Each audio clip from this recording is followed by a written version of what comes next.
कक्षा 11 इतिहास के प्यारे विद्यार्थियों, आइए आज के लिए आपकी त्रैमासिक परीक्षा के लिए कौन से प्रश्न आपसे पूछे जा सकते हैं का एक मॉडल पेपर हल कर लिया जाए ताकि आपकी परीक्षा में आपको संपूर्ण अंकों की प्राप्ति हो सके। 2025 और 26 में देने जा रहे इतिहास के प्यारे विद्यार्थियों, आपसे पहला प्रश्न पूछा जा सकता है कि चंगेज खान दीर्घ में प्रश्न है आपके, यानी दीर्घ उत्तरी प्रश्नों में आपसे पूछे जा सकते हैं कि चंगेज खान का सैन्य एवं सैनिक संगठन का वर्णन कीजिए। यानी चंगेज खान का सैन्य संगठन और सैनिक संगठन किस प्रकार से था। तो आपको क्या लिखना चाहिए? आपको इसका आंसर लिखने से पहले आपको अपना चैनल सब्सक्राइब कर लेना चाहिए,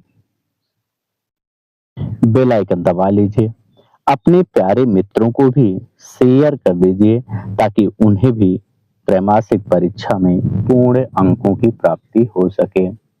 बेल आइकन दबा लीजिए ताकि आपको नोटिफिकेशन मिलता रहे और छमाही परीक्षा में आपको पूर्ण अंक प्राप्त हो सके। तो चंगेज खान की सैन्य संगठन के बारे में, सैन्य अभियान के बारे में आपसे पूछा गया तो आपको आंसर लिखना चाहिए। चंगेज खान ने 1206 ईस्वी में कुरिलताई से मान्यता मिलने के पूर्व ही मंगोलों की एक सशक्त और अनुशासित सैन्य शक्ति का गठन किया था। अपने साम्राज्य विस्तार के क्षेत्र में उसकी पहली इच्छा चीन पर विजय प्राप्त करनी थी ना। इसके बाद आपको लिखना है कि तत्कालीन समय में चीन उत्तरी, उत्तर पश्चिमी, उत्तरी एवं दक्षिणी तीनों क्षेत्रों में विभक्त था। उत्तरी चीन क्षेत्र का शासन पीकिंग से शासन चलाने वाले जरचीन लोगों की चिन राजवंश के अधीन था। और फिर आपको यहां लिखना है कि 1206 ईस्वी में ना सिया लोगों को पराजित किया तथा 1213 ईस्वी में चीन की महान दीवार पर आक्रमण कर 1215 ईस्वी में पेकिंग नामक नगर को फिर उसने लूट लिया। ये दिखाते हुए आगे आपको दिखाना है कि 1218 ईस्वी में मंगोल के किराखिता को पराजित किया। पराजित कर उसने वहां की सेना के उत्तरी पश्चिम में स्थित टिएन शान की पहाड़ियों को नियंत्रित करती थी ना। और यहां से आप लिखते हुए ख्वारिज्म के सुल्तान मोहम्मद द्वारा मंगोल दूत की हत्या कर दी गई। यानी जो मंगोल ख्वारिज्म के सुल्तान मोहम्मद द्वारा मंगोलों का जो दूत भेजा गया था उसकी हत्या करने के कारण मंगोल यानी चंगेज खान ने यहाँ पर आक्रमण कर दिया और यहाँ के सभी राज्यों को उसने विजित कर लिया, चाहे वो ख्वारिज्म हो, चाहे वो बुखारा हो, चाहे समरकंद हो, चाहे निशापुर हो, चाहे हेरात हो, सब जैसे नगरों को आत्मसमर्पण करने के लिए उसने विवश कर दिया। यानी ये जब आप इतना लिखते हैं तो आपका आधा आंसर सही हो जाता है। अब अभी आगे आपका है कि एवं सैनिक संगठन का वर्णन कीजिए। तो चंगेज खान की सैन्य संगठन का वर्णन करने के लिए आपको ये लिखना चाहिए, आपको हेडिंग डालनी चाहिए कि चंगेज खान का सैन्य संगठन। और चंगेज खान के सैन्य संगठन को दिखाते हुए आपको दिखाना चाहिए कि विभिन्न मंगोल जनजातियों की एकीकरण एवं विभिन्न सफल अभियानों के परिणाम स्वरूप चंगेज खान की सेना में अनेक ऐसे नए सदस्य सम्मिलित हो गए थे जो तुर्की मूल के उर्गुई समुदाय के लोग थे ना। यानी इस पैराग्राफ को आपको दिखाना चाहिए। इसके पश्चात आपको दिखाना चाहिए कि चंगेज खान ने सेना के संगठन के लिए स्टेपी क्षेत्र की पुरानी दशमलव पद्धति अपनाई थी। इस पद्धति में सैनिकों को 10,000 और 10,000 की इकाइयों में विभाजित किया गया था। इस प्रकार चंगेज खान ने प्राचीन जनजातीय समूहों को विभाजित कर उनके सदस्यों को नवीन सैनिक इकाइयों में विभक्त कर दिया। इस पद्धति में अनुशासन को वरीयता दी गई। जो व्यक्ति इसका पालन नहीं करता था उन्हें कठोर दंड दिया जाता था। इसके आगे उसकी सेना की सबसे बड़ी इकाई को तुमुन नाम दिया था, जिसमें 10,000 की सेना सम्मिलित होती थी। इस सेना में विभिन्न वंशों और कुलों के लोगों को शामिल किया गया था। चंगेज खान ने इन सभी को एक नवीन पहचान दी थी। इतना जब आप लिखेंगे तो आपका पहला आंसर सही हो जाता है और आपको 10 अंक प्रदान किए जाएंगे। इसके पश्चात आपका दूसरा प्रश्न है कि मंगोलों की सफलता के कारणों का उल्लेख कीजिए। यानी मंगोलों की ऐसी कौन से कारण थे जिसके कारण वो सफल होते थे। या आपसे पूछा जा सकता है कि चंगेज खान की सफलता का क्या कारण था जिसके कारण चंगेज खान सफल होता गया। तो आपको आंसर क्या लिखना चाहिए, आइए देखा जाए कि आपको आंसर में क्या लिखना चाहिए। या फिर आपसे पूछा जाएगा कि चंगेज खान के नेतृत्व में मंगोलाई सफलता के कारण है, यानी चंगेज खान की सफलता के क्या कारण थे, तो आपको यह भाग लिखना चाहिए कि चंगेज खान का अधिकांश जीवन युद्ध में व्यतीत हुआ। उसके उसकी सैनिक उपलब्धियां आश्चर्यजनक थी। चंगेज खान के नेतृत्व में मंगोलाई सफलता के निम्नलिखित कारण थे। पहला क्या कारण था, चंगेज खान ने स्टेपी क्षेत्र में रहने वाले पशुपालक एवं कृषि संग्राहक कबीले को कुशल सैनिकों में परिवर्तित कर दिया। उसने अपनी युद्ध शैली में आवश्यकता अनुसार अनेक परिवर्तन किए, जिसके कारण मंगोलों की राजनीतिक रणनीति प्रभावशाली हो गई। दूसरा पॉइंट आपको लिखना चाहिए कि चंगेज खान ने बड़ी चतुराई से मंगोल एवं तुर्कों के कुशल घुड़सवारों को सम्मिलित कर सेना को गतिवान बना दिया। यानी वहां रहने वाले मंगोल क्षेत्रों में रहने वाले लोगों को उसने घुड़सवारी सिखा दी और किस प्रकार से उसका प्रयोग किया जाए इसकी भी उसने जानकारी दी। अगला उसने क्या किया, तीरंदाजी कला में निपुण व्यक्तियों को घुड़सवारी सेना में शामिल किया। यानी जो तीरंदाज थे, जो तीर चलाने में निपुण थे, उन्हें घुड़सवारों में सम्मिलित किया गया। स्टेपी प्रदेश की भौगोलिक परिस्थितियों के कारण घुड़सवार तेज एवं फुर्तीले थे। यानी जो स्टेपी क्षेत्र के लोग थे वे भौगोलिक परिस्थितियों के कारण घुड़सवार और फुर्तीले भी थे, इसलिए उसे ज्यादा परेशानी का सामना नहीं करना पड़ा।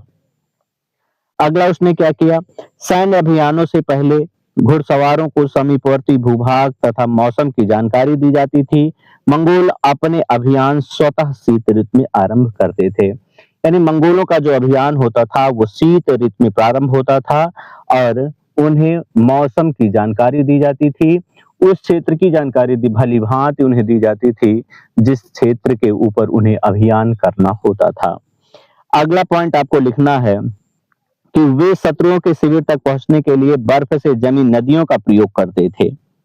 यानी वे शत्रु के शिविर तक पहुंचने के लिए बर्फ से जमी नदियों का प्रयोग राजमार्ग की तरह करते थे। यानी जिस तरह से राजमार्ग का प्रयोग किया जाता है उसी तरह वे बर्फ का प्रयोग करते थे। अगला आपको लिखना है कि चंगेज खान ने घेराबंदी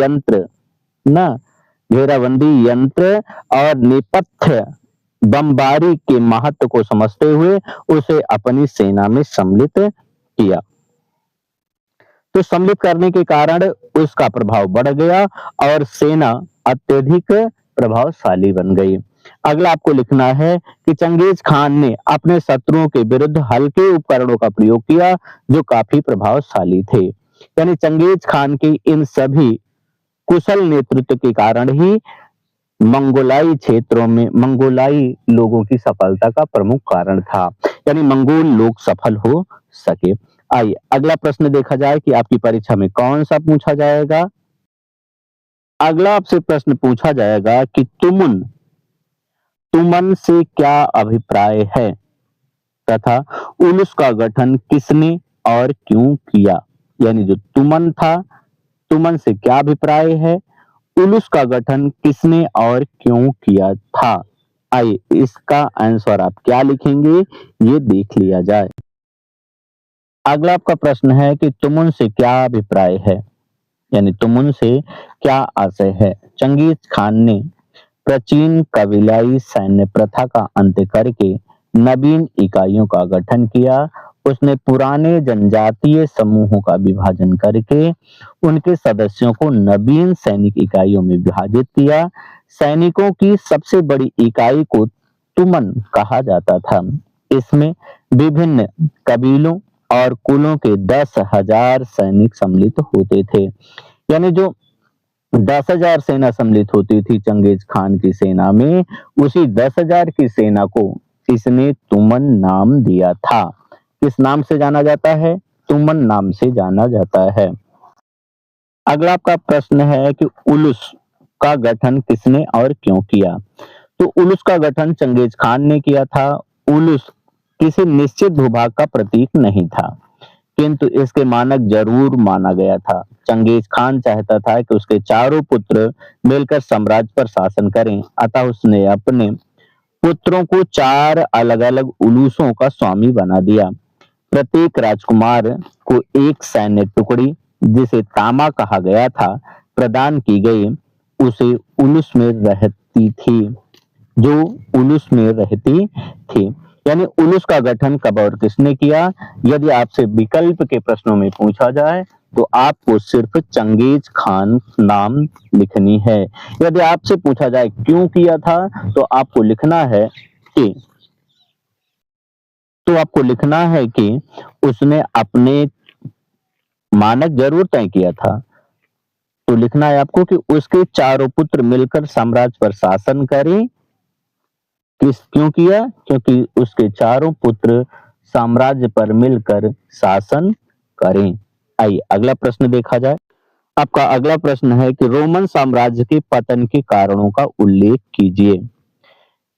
रोमन साम्राज्य के पतन के कारणों का उल्लेख कीजिए, यानी ऐसे कौन से कारण थे जिसके कारण रोमन साम्राज्य का पतन हुआ। यदि आपसे पूछा गया कि रोमन साम्राज्य के पतन के लिए कौन कौन से कारण उत्तरदायी थे, समीक्षा कीजिए, या कौन कौन से कारण थे, व्याख्या कीजिए, वर्णन कीजिए।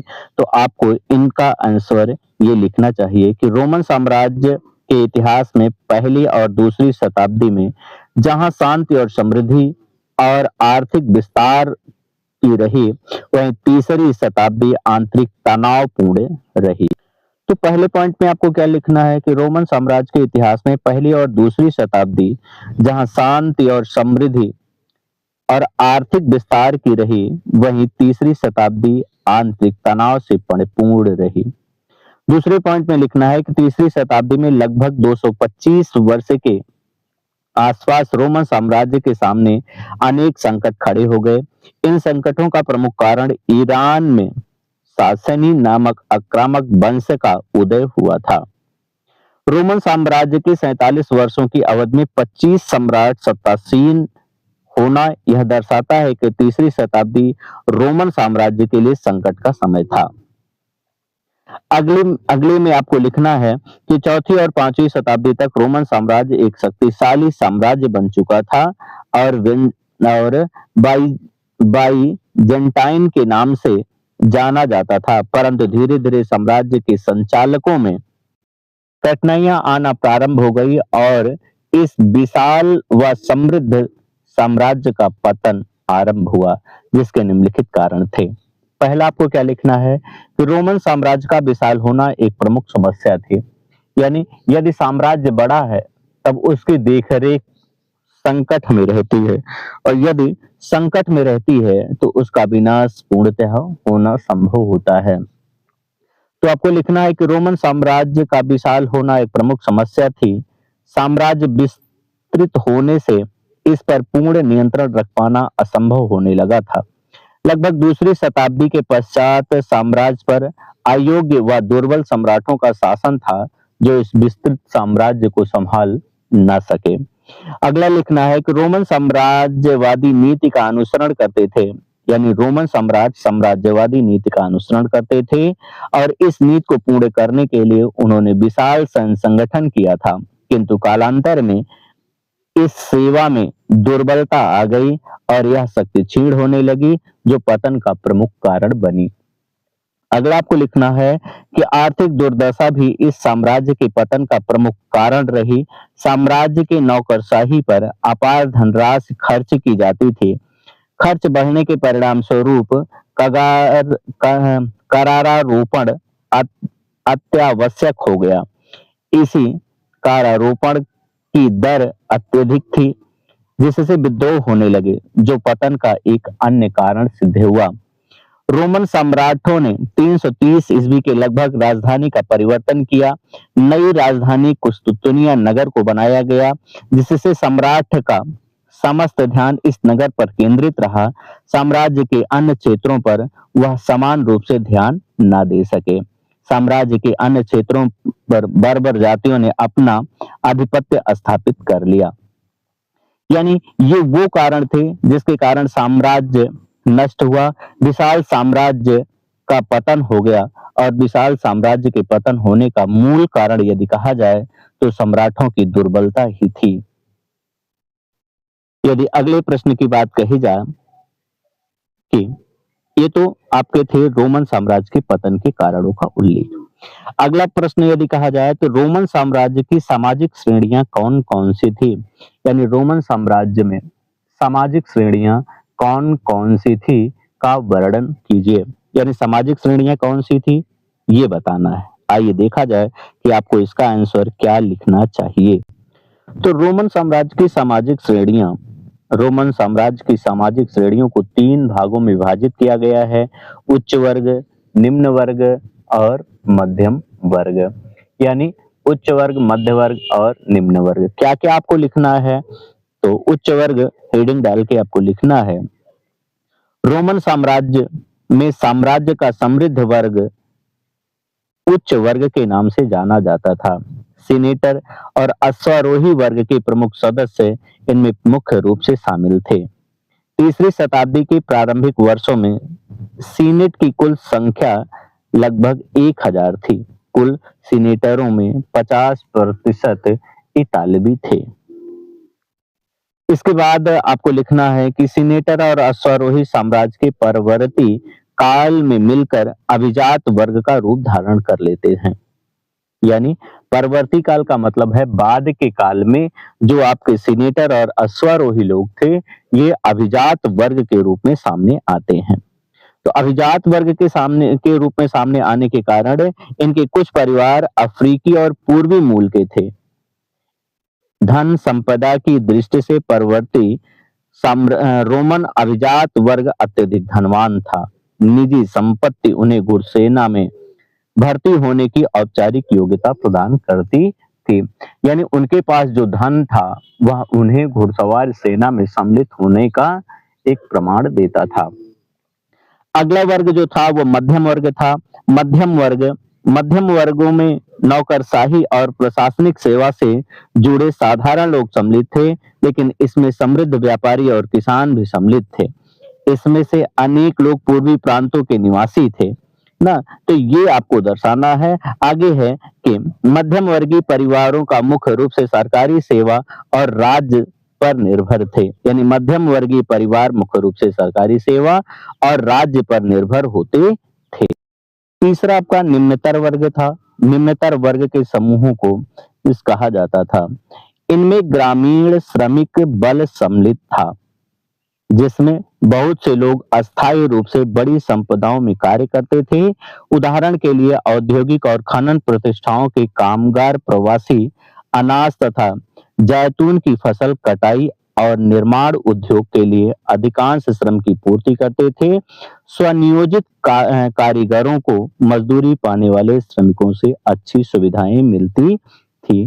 तो यह आंसर आपको लिखना है, रोमन साम्राज्य की सामाजिक श्रेणी कौन कौन सी थी। अगला प्रश्न आइए देखा जाए। आपका अगला प्रश्न है कि रोमन साम्राज्य के इतिहास जानने के स्रोतों का वर्णन कीजिए। यानी ऐसे कौन से कारण हैं या ऐसे कौन से तथ्य हैं जिनका वर्णन इतिहास जानने के साधनों के रूप में किया जाता है। यानी इतिहास जानने के साधन कौन है, आइए ये देखा जाए कि आपको अपने आंसर में क्या लिखना चाहिए। रोमन साम्राज्य के इतिहास को जानने के स्रोत।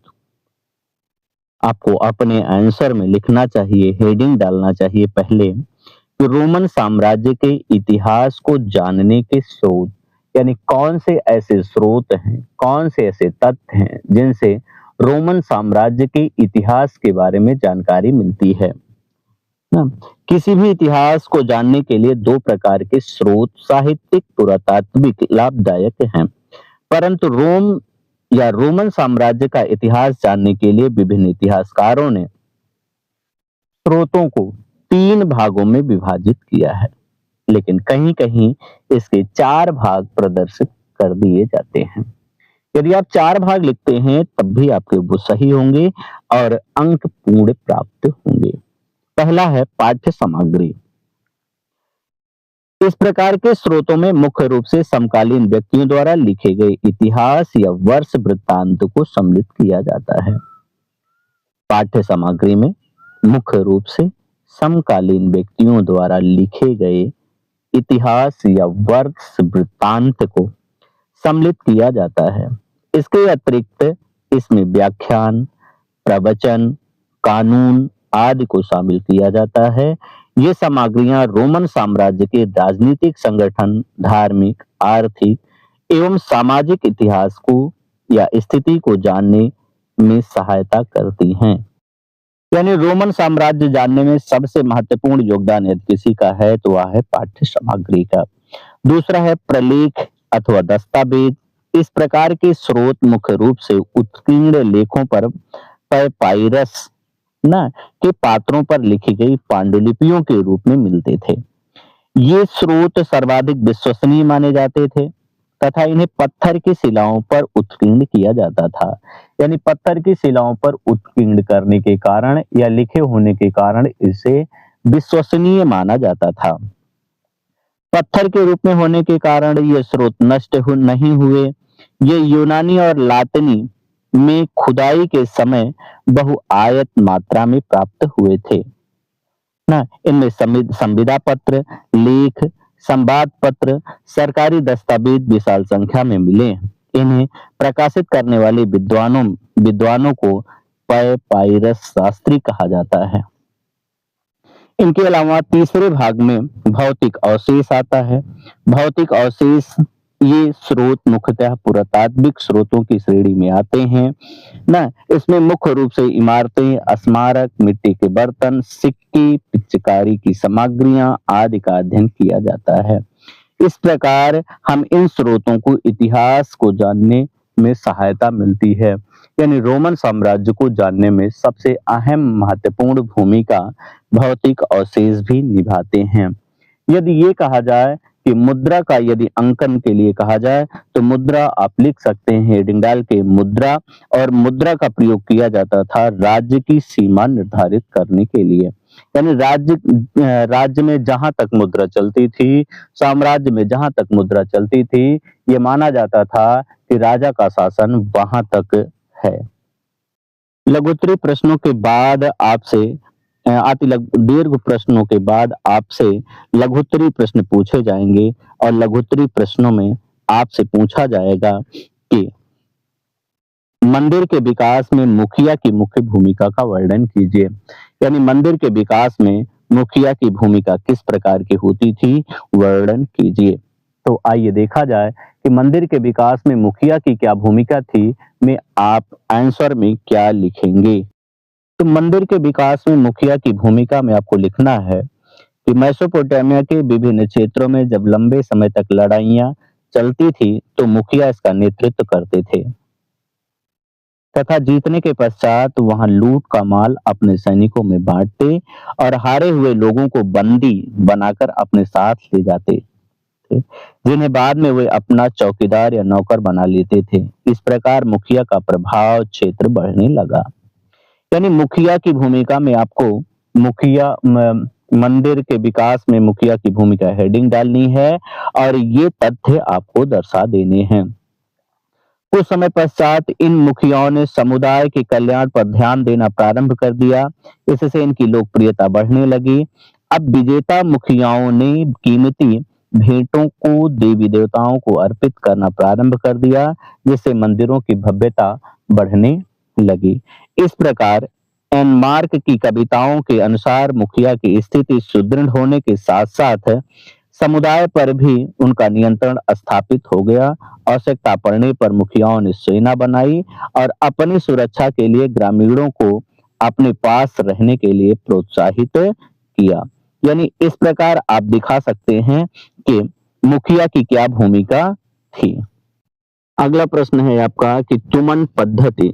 अगला प्रश्न है आपका कि तुमन पद्धति का वर्णन कीजिए। तो दीर्घ प्रश्न में हम लोग देख चुके हैं कि तुमन पद्धति क्या है। यदि आपके लघुत्तरी में भी आता है तो आपको दीर्घ का वही आंसर यहाँ भी वैसे हूबहू चिपका देना है। आपको दोनों के आंसर का अलग अलग अंक प्राप्त होगा। अगला है कि रोमन साम्राज्य की सैनिक पद्धति का वर्णन कीजिए। यानी रोमन साम्राज्य की सैनिक पद्धति कैसी थी का वर्णन कीजिए। तो आइए आप देखा जाए कि आपको अपने आंसर में क्या लिखना चाहिए कि रोमन साम्राज्य की सैनिक पद्धति किस प्रकार से थी। तो प्यारे बच्चों, यदि रोमन साम्राज्य की सैनिक पद्धति के बारे में कहा जाए तो आपको लिखना चाहिए कि रोमन साम्राज्य की सैनिक पद्धति वह सेना जिसमें कुछ वर्गों या समूहों के वयस्क पुरुषों को अनिवार्य रूप से सैनिक सेवा करनी पड़ती है, बलात् भर्ती वाली सेना कहलाती है। यानी आपसे यदि कभी यह भी पूछ लिया जाए कि बलात् भर्ती वाली सेना के बारे में बताइए, तो रोमन साम्राज्य की जो सैनिक पद्धति थी उसे बलात् भर्ती वाली सेना के नाम से जाना जाता है। दूसरा पॉइंट आपको लिखना है कि जिस प्रकार रोमन साम्राज्य में सम्राट और सीनेट दोनों प्रमुख संस्थाएं थी, उसी प्रकार सेना भी एक अन्य महत्वपूर्ण संस्था थी। जिस प्रकार से रोमन साम्राज्य में सम्राट तथा सीनेट दो प्रमुख संस्थाएं थी, उसी प्रकार साम्राज्य में सेना भी एक अन्य महत्वपूर्ण संस्था थी। रोमन सैनिकों को नियमित वेतन दिया जाता था। अगले पॉइंट में आपको लिखना है कि उन्हें 25 वर्षों तक सेना में कार्य करना पड़ता था। यानी रोमन साम्राज्य में सैनिकों को नियमित वेतन दिया जाता था और उन्हें 25 वर्ष तक सेना में कार्य करना पड़ता था। वेतनभोगी सेना का होना रोमन साम्राज्य की अपनी विशेषता है। तीसरे पॉइंट में आपको लिखना है कि सेना के पास इतना अधिकार था कि वह उचित वेतन और सेवा शर्तों के लिए आंदोलन कर सकती थी। अगला पॉइंट आपको लिखना है कि सेनेट का सेना के साथ अच्छा संबंध नहीं था, क्योंकि सेना सीनेट को अप्रत्याशित हिंसा का स्रोत मानती थी। सीनेट का सेना के साथ अच्छा संबंध नहीं था, क्योंकि सेना सीनेट को अप्रत्याशित हिंसा का स्रोत मानती थी। रोमन साम्राज्य में सम्राटों की सफलता इस बात पर निर्भर करती थी कि उनका सेना पर कितना नियंत्रण है। सैनिकों को विभाजित होने पर गृह युद्ध की स्थिति उत्पन्न हो जाती थी। ये आपको इतना लिखना है, आप अपनी कॉपी पे नोट कर लीजिएगा। आइए अगला प्रश्न देखा जाए कि अगला प्रश्न क्या होगा। अगला आपका रोमन साम्राज्य में सैनिक पद्धति ना के पश्चात अगला आपका जो चौथा प्रश्न होगा वो मेसोपोटामिया में शहरी जीवन कितने प्रकार या कितने भागों में विभाजित था। यानी मेसोपोटामिया में शहरी जीवन कितने भागों में विभाजित था। तो आप इसका आंसर क्या लिखेंगे, आइए देखा जाए कि आपको अपने आंसर में क्या लिखना चाहिए। तो ये आपका मेसोपोटामिया में शहरी जीवन है। मेसोपोटामिया में शहरी जीवन में आपको हेडिंग डाल के आपको लिखना है कि नगरों में उच्च या संभ्रांत वर्ग का उदय हो चुका था। उर के राजाओं और रानियों की कब्रों से मिले बहुमूल्य रत्न जैसे आभूषण, सोने के पात्र, सफेद सीपियां ना, लकड़ी के वाद्य यंत्र, सोने की सजावट, खंजर आदि इस बात के प्रमाण हैं। मेसोपोटामिया की उर-मारी व उरुक नगरों के जीवन का वर्णन निम्न है। यानी यदि आपसे बहुविकल्पी प्रश्नों में पूछा जाए कि मेसोपोटामिया में शहरी जीवन कितने रूपों में था या कौन कौन से नाम हैं, तो आपको लिखना है उर, मारी और उरुक। ना? तो ये आपको लिखना है। यदि आपके दीर्घ उत्तरीय प्रश्नों में होगा तो आपको इसका पूरा विवरण आपको लिखना चाहिए।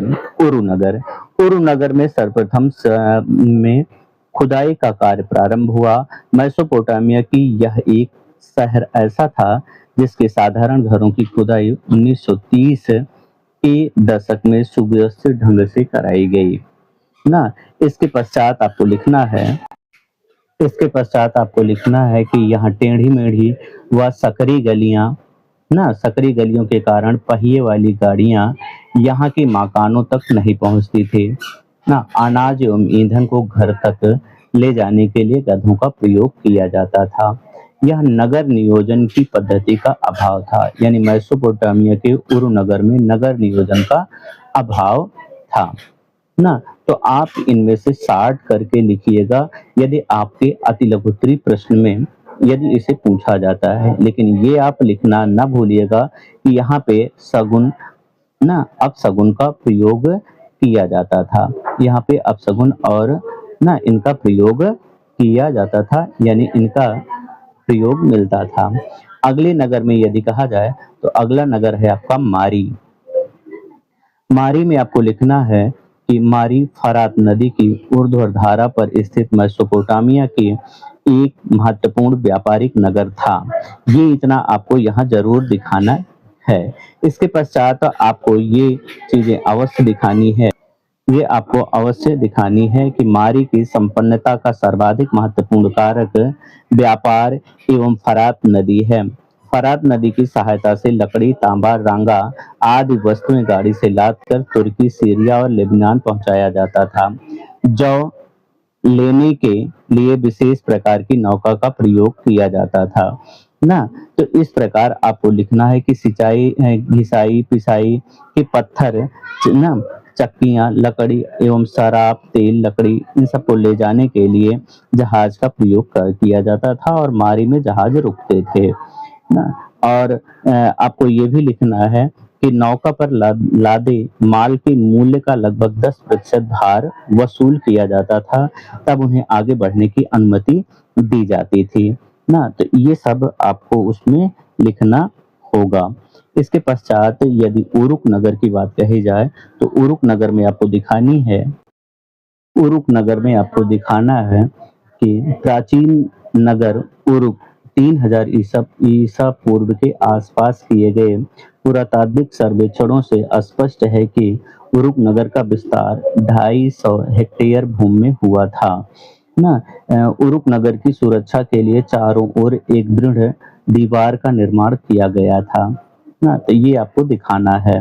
इसके बाद आपको दिखाना है कि स्थानीय लोगों और युद्ध बंदियों को कृषि कर नहीं देना हो पड़ता था, लेकिन उन्हें राजाओं और मंदिरों का कार्य अनिवार्य रूप से करना पड़ता था ना। इसका प्रमाण कुछ राशन सूचियां हैं वहां से प्राप्त हुआ है।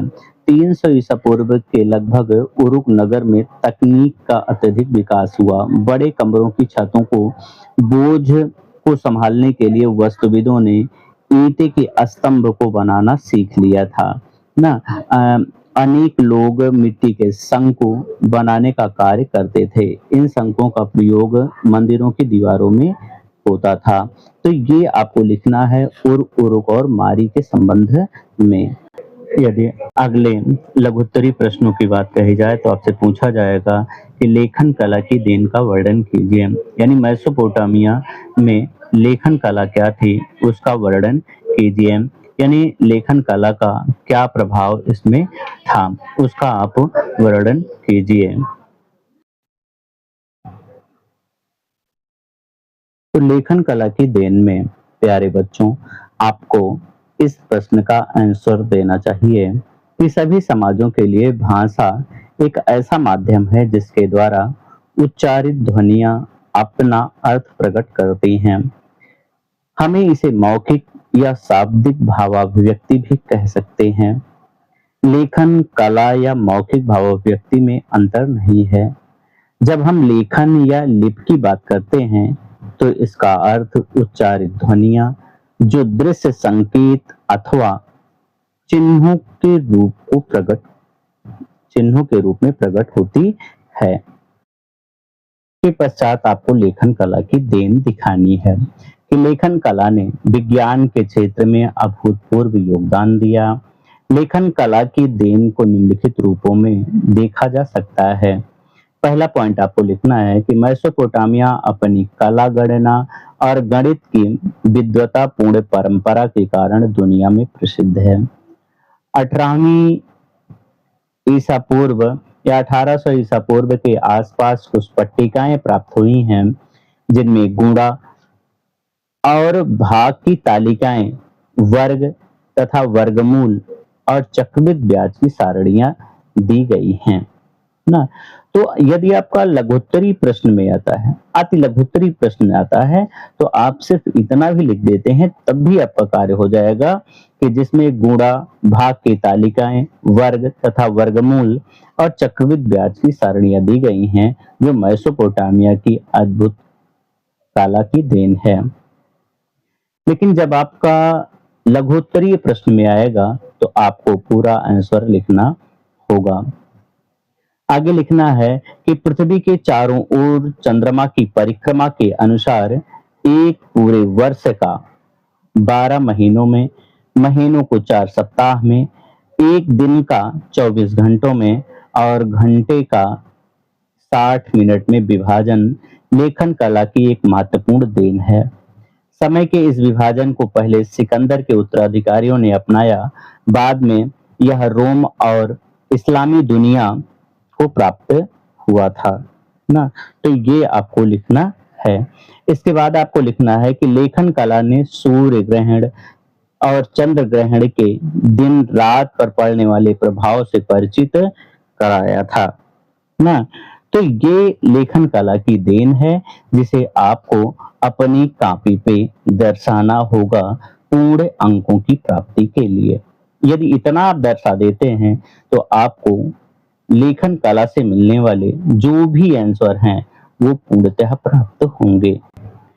आगे आपके अति लघुत्तरीय प्रश्नों की श्रृंखला रखी गई है कि आपके अति लघुत्तरीय प्रश्नों में क्या आएगा। तो पहला प्रश्न आपका होगा कि मेसोपोटामिया में कितने नगर थे। मेसोपोटामिया में कितने नगर थे। पहला विकल्प आपका 4, दूसरा 3, तीसरा 5, चौथा 1। तो मेसोपोटामिया में कितने नगर थे, तो आपको लिखना है दूसरा विकल्प। शहरी के बारे में पूछा जा रहा है आपसे, तो वो हो जाएंगे आपके 3।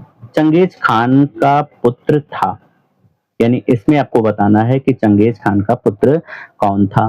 तो जोजी, तोलुई, दोनों, इनमें से कोई नहीं। तो आपको कमेंट में बतानी है कि चंगेज खान के कितने पुत्र थे।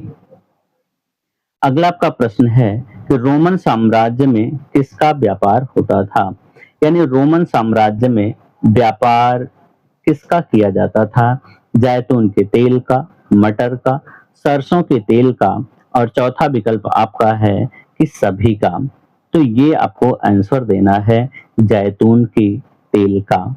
अगला प्रश्न है कि दजला के किनारे कौन सी सभ्यता थी, यानी दजला के किनारे कौन सी सभ्यता विकसित हुई थी। तो दजला के किनारे यदि कहा जाए तो आपके विकल्प आपके हैं मेसोपोटामिया का, अर्जुनपुर की, रोमन साम्राज्य की, या फिर प्रतापगढ़ की। तो यहाँ आपका हो जाएगा क्या, मेसोपोटामिया की। मेसोपोटामिया में ही यह दजला के किनारे विकसित हुई सभ्यता थी। अगला प्रश्न है कि हजरत मोहम्मद साहब मक्का से गए थे, यानी हजरत मोहम्मद साहब मक्का से कहाँ गए थे। आपको पता है कब गए थे। 622 ईसा पूर्व में मोहम्मद साहब मक्का से मदीना गए थे। कब गए थे, 622 में। कहां से गए थे, मक्का से मदीना। तो पहला विकल्प देखिए मक्का ही लिखा हुआ है, दूसरा है अरब, तीसरा है सभी स्थान से, और चौथा है मदीना ना। अगला है मोक चंगेज खान का क्या था, यानी जो मोक खान था वो चंगेज खान का क्या लगता था, यह आपको विकल्प में बतानी है कि चंगेज खान का मोक से क्या संबंध था। पुत्र था वह, पिता थे मोक, या पोता था, या इनमें से कोई नहीं। तो वैसे पुत्र तो आप जानते हैं कि पुत्र चंगेज खान के 4 पुत्र थे और चारों पुत्रों में सबसे छोटे पुत्र का नाम तोलुई था। तोलुई से जन्मे हुए पुत्र का नाम ही मोक खान था। तो इस हिसाब से क्या होगा आपको कमेंट में बतानी है कि यह मोक का क्या संबंध होगा। अगला प्रश्न है आपका, भूमध्य सागर को किसका हृदय कहा गया है? यानी जो भूमध्य सागर था वह किसका हृदय था? भूमध्य सागर को किसका हृदय कहा गया है? तो रोमन साम्राज्य का, मेसोपोटामिया का, असीरिया का या बेबीलोनिया का ना। अगला प्रश्न है कि मंदिर के विकास में किसका मुख्य योगदान होता था? मंदिर के विकास में किसका मुख्य योगदान होता था? सैनिक का, मुखिया का, राजा का, कोई नहीं ना। अगला है तुम किसका होता था? आंसर आपको बतानी है, बताइए आप। मुखिया का। अगला है मेसोपोटामिया में कितने प्रमुख शहर थे? मेसोपोटामिया में कितने प्रमुख शहर थे? तो कितने थे? 3।